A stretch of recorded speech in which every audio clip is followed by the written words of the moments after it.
Marine Le Pen pourrait-elle devoir sa survie politique à une institution qu'elle critique régulièrement?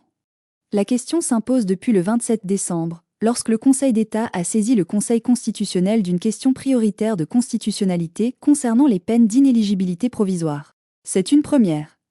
Jamais auparavant, une telle question, soulevée ici par l'élu mahorais Rachadi Sindou, n'avait été transmise à cette instance.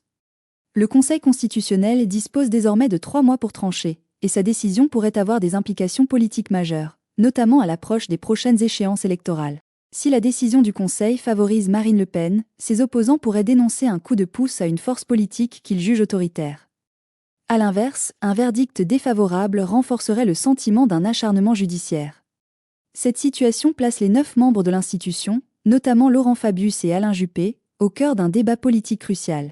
Le point juridique en jeu est simple mais lourd de conséquences. Est-il constitutionnel d'imposer une inéligibilité provisoire alors qu'un appel est en cours?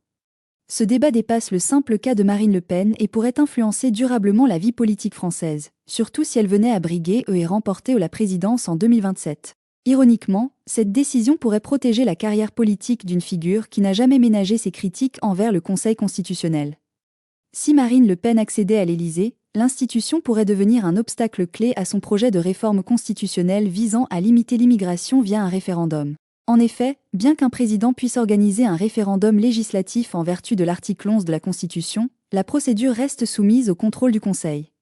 Ce dernier, depuis 2000, peut intervenir pour examiner la légalité des actes préparatoires d'un référendum, potentiellement bloquant l'une des promesses phares du programme de Marine Le Pen.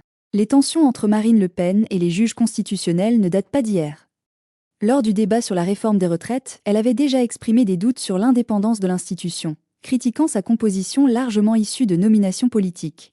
Si le Conseil venait à rendre une décision défavorable dans les mois à venir, ces accusations pourraient ressurgir, alimentant davantage le scepticisme d'une large partie de l'opinion publique envers un système perçu comme politisé.